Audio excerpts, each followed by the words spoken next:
हाय सर्वांना नमस्कार. स्वागत आहे आपलं तेरी मेरी कहाणी या यूट्यूब चॅनलवर.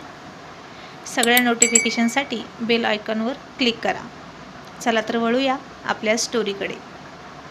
नेहाचा आता मेमरी लॉस झाला होता आणि ती अतुलला नवरा न मानता कुणालला तिचा नवरा म्हणायला लागली होती. आणि कुणाल पुढे खूप मोठं धर्मसंकट निर्माण झालं आणि तो रियाचा हात पकडून तिथून निघणार इतक्यात नेहा म्हणाली, सुशील, अरे असं काय करतोस? थांब ना तू माझ्याजवळ. 2 दिवस झालं मी हॉस्पिटलमध्ये असताना तू आला नाहीस. येतोयस ते आत्ता. इतका चिडलास का माझ्यावर की मी मरणाच्या दारात असूनही मला इतक्या लेट बघायला आलास? माझा नवरा असून? कोण कुठली किती मंडळी येऊन मला बघून गेली आणि तुला माझं काहीच काळजी नाही का? कुणाला आता काहीच नाही बोलला आणि रियाचा हात सोडायला तयार नव्हता. आता नेहाच्या डोक्यात ते दोघे बहीण भाऊ म्हणून होते म्हणून ती काहीच बोलली नाही. नाहीतर रियाचा हात पकडल्यावर आर्यनला ओरडली होती तशी ओरडली असती त्याला पण. आणि रिया म्हणाली, कुणाल, मी काय म्हणते, तुम्ही थोडंसं थांबा ना तिच्याजवळ. तिला तेवढंच बरं वाटेल आणि तिची मेमरी लवकर परत यायला मदतसुद्धा होईल. आणि कुणाल म्हणाला, नेहाजवळ आणि मी थांबू? नाही बाबा, मी नाही. रिया, अगं तू मला काय करायला सांगतेस? अगं नेहा माझी वहिनी लागते.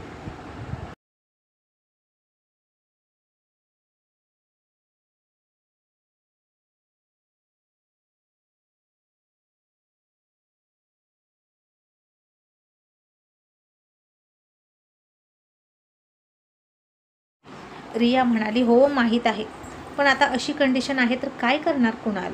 आपल्याला नेहाला यातून बाहेर काढायचं आहे की नाही? आणि डॉक्टर पण म्हणालेत ना असंच नाटक कंटिन्यू करायचं तर करायचं. आणि नेहा लगेच म्हणाली, सुशील, माझ्याजवळ तू येत नाहीस म्हणून मला त्रास होतोय, असं म्हणून तिनं डोक्याला हात लावला.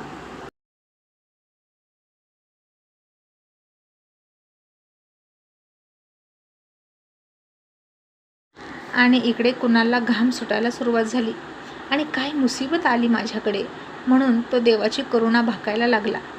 आणि त्यानं अर्जुन कुठे आहे ते बघण्याचा प्रयत्न केला, पण अर्जुन बाहेर अतुलसोबत होता आणि त्याला समजावत होता. बाहेर अतुल हवालदिल झाला होता आणि म्हणायचा, अर्जुन, काय करावं या नेहाचं? आता कुणालला नवरा म्हणते आणि खऱ्या नवऱ्याला परका पुरुष समजते. असाही कुठे मेमरी लॉस असतो का रे? अर्जुन म्हणाला, असतो, तो असतो. व्यक्ती तितक्या प्रकृती असतात आणि आजाराचे प्रकारसुद्धा वेगवेगळे असतात. आणि हे बघ, ही किती जमेची बाजू आहे की तिनं निदान कुणालला तरी स्वतःचा नवरा गृहीत धरलं. आणि आर्यनला मुलगा. जर बाहेरचीच कुठली एखादी अनोळखी व्यक्ती असती जिला आपण ओळखत नाही तर किती मोठा प्रॉब्लेम झाला असता सांग बरं. अतुल म्हणाला, सिम्पल आहे ना, या सगळ्या व्यक्ती तिच्या सततच्या बघण्यातल्या आहेत म्हणून ती असं बोलते. पण अर्जुन, हे कसं वाटतंय? मी इमॅजिन पण करू शकत नाही. ते आता नेहा प्रत्यक्षात जगणार आहे. शी. अर्जुन म्हणाला, अतुल, असं काय करतोस? ती पेशंट आहे आणि पेशंटची कुठलीच गोष्ट मनाला लावून घ्यायची नसते, अगदी त्याचं चिडणं ओरडणं सुद्धा. कारण त्याला होणारा त्रास त्यालाच माहीत असतो म्हणून तो पेशंट चिडचिड करत असतो. आणि आपण सगळे आहोतच की तिच्या आसपास, कुणालच्या आसपास. काही नाही होणार, डोंट वरी.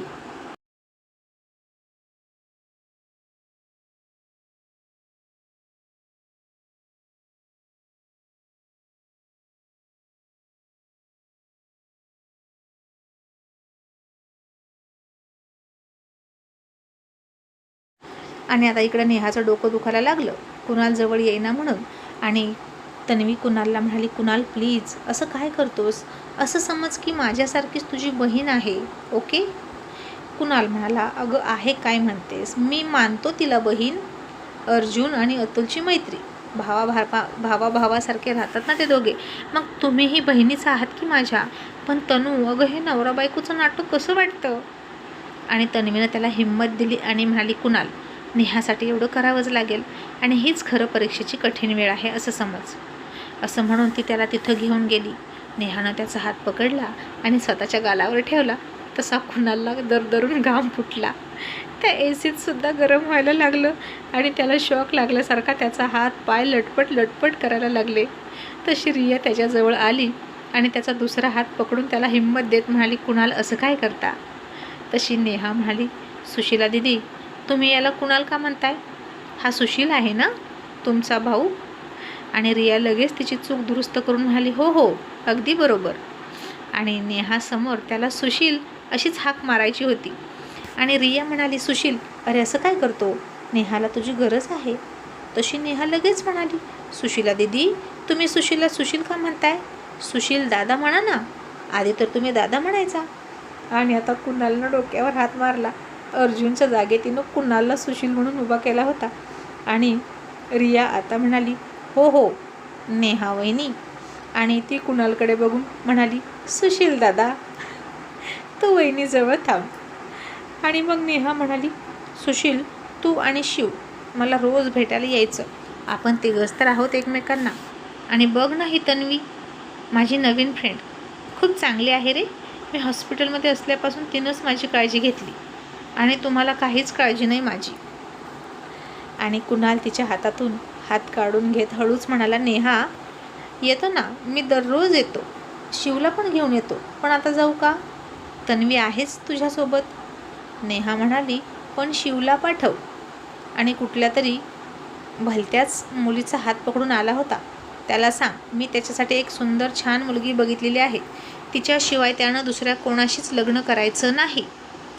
तसं तन्वीने आता डोळे मोठे केले आणि म्हणाली, आत्ता काही खरं नाही. आता हिनं आणखीन कुठली मुलगी बघितली?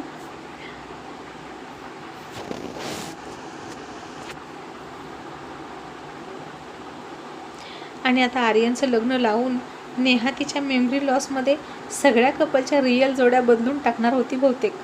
आणि जेव्हा ते मेमरी लॉसमधून ती बाहेर येईल तेव्हा सगळं चित्र उलट झालेलं असेल. मग आता इकडे परीसुद्धा म्हणाली की, ऋषी, आपण जाऊया ना नेहा आंटीला बघायला. मीच एकटी राहिली रे. स्वीटीसुद्धा जाऊन आली बघून. माझा फोन झाला आहे तिला. आणि ऋषी म्हणाला, ओके चल. आणि कुणाल, रिया तिथून कसे तरी निसटले आणि अतुलकडे बघितलं. आणि कुणालनं फार वाईट तोंड केलं. आणि अतुलनं सुद्धा कुणालकडे बघितलं आणि हातच जोडले आणि म्हणाला, आता कळेल तिला बायको म्हणून झेलायचं किती कठीण आहे. आणि अर्जुन म्हणाला, गप्प बस अतुल, अशाही वेळी तुला त्रास होतोय का तिचा? अतुल म्हणाला, नाही रे बाबा, मला कशाला त्रास होईल, कारण माझा जीव तिच्यासाठी तुटतोय. तिची आणि माझी खरी ओळख हवं म्हणून मी किती धडपडतोय. मी तिच्या शेजारी बसावं, तिला दिलासा द्यावा, तिला हाताने भरवावं, तिची सेवा करावी अशी माझी खूप इच्छा आहे. पण ती आहे की मला जवळ येऊ देतच नाही. अर्जुन, मी आता काय करू तू सांग. अर्जुन म्हणाला, अतुल, जसं आहे तसं राहू दे रे सुरू, नेहासाठी, समजलं का? आणि इतक्यात ऋषी, परीसुद्धा तिथे आले. आणि जशी परीला बघितली तशी नेहा खुश झाली आणि म्हणाली, काव्या, ये बेटा, तुला पण कळलं का माझ्या या अवस्थेविषयी?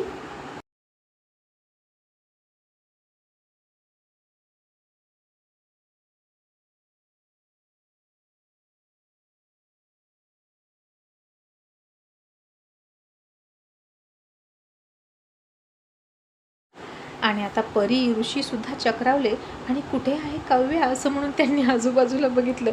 पण नेहा म्हणाले, अगं काव्या, इकडे तिकडे काय बघतेस, मी तुझ्याशी बोलते. आणि शिवला फोन लाव आणि त्याला म्हणावं ताबडतोब इकडे ये. आणि परी म्हणाली, कोण शिव? तसं तन्वीनं तिला हळूच नेहाच्या पाठीमागून खुणवलं, आर्यन, आर्यन. ती आर्यनला शिव म्हणते.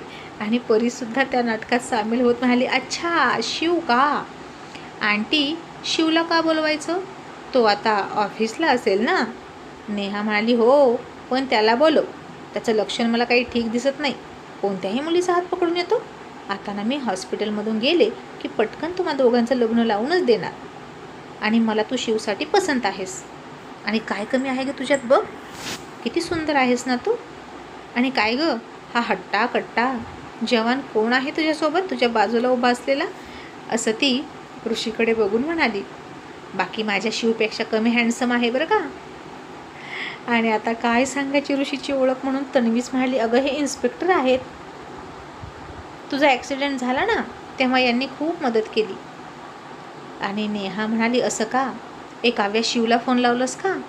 नेहानं आता फोन लाव म्हणून हट्टच पकडला. परीनं नाईलाजाने ऋषीकडे बघत बघत आर्यनला फोन लावला. आणि आर्यन म्हणाला, परी काय झालं?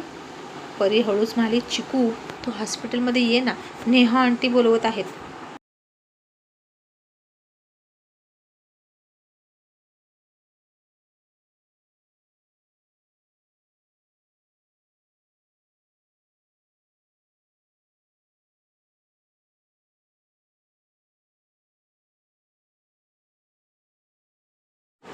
आर्यन म्हणाला, काय झालं? मी ऑफिसमध्ये आहे, मला जराही वेळ नाही गं. परी म्हणाली, काय करणार आर्यन? पण आंटी फार पॅनिक होतात, त्यांचं नाही ऐकलं तर तू पटकन ये. आणि आता आर्यन नाही म्हणू शकला नाहीच. त्याच्या नेहा आंटीसाठी निघाला बिचारा आणि तिथं येऊन धडकला. तशी नेहा हसली आणि म्हणाली, ये शिव आणि काव्या असं म्हणून दोघेही जवळ घेतले आणि तिनं दोघांच्या हातात हात दिले. आणि तन्वीला म्हणाली, तन्वी बघ ना कसा वाटतं ग जोडा. आणि दरवाजातून अतुलनं ते बघितलं आणि डोक्यावर हात मारून घेत म्हणाला, अगदी तोंडात मारण्यासारखं थोडं वाटतंय हा. काय चाललंय हिचं? स्वतःचा नवरा सोडला, दुसऱ्याचा हात पकडते, कोणाच्याही हातात देते.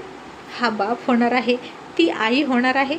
दोघांचे नवरा बायको वेगळे वेगळे आहेत आणि आता हिनं पुन्हा एकत्र यांना आणण्याचा विडा उचलला आहे की काय? नेहा अगं तुझं काय करू मी?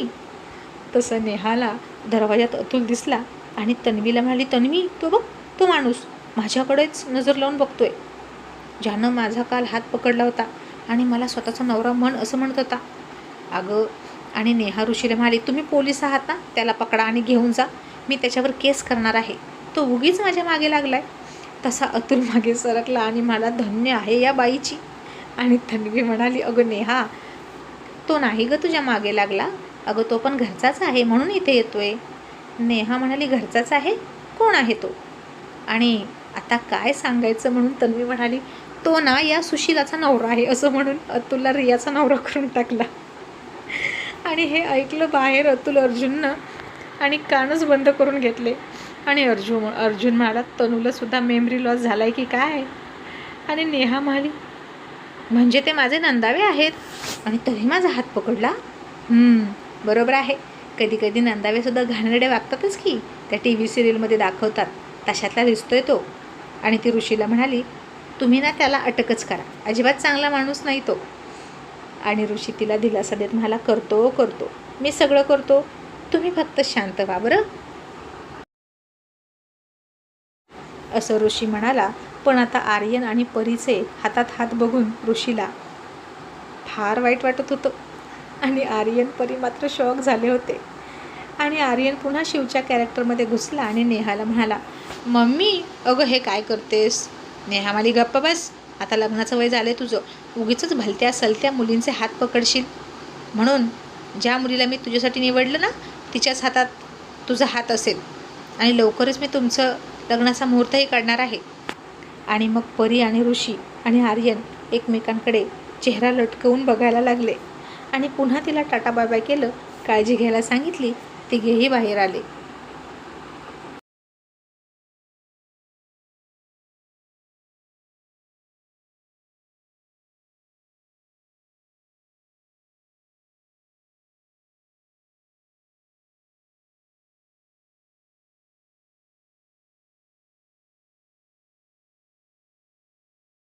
आणि पुन्हा तिथेच फार विचार करत बसले आणि पुढं काय करायचं ते ठरवायला लागले.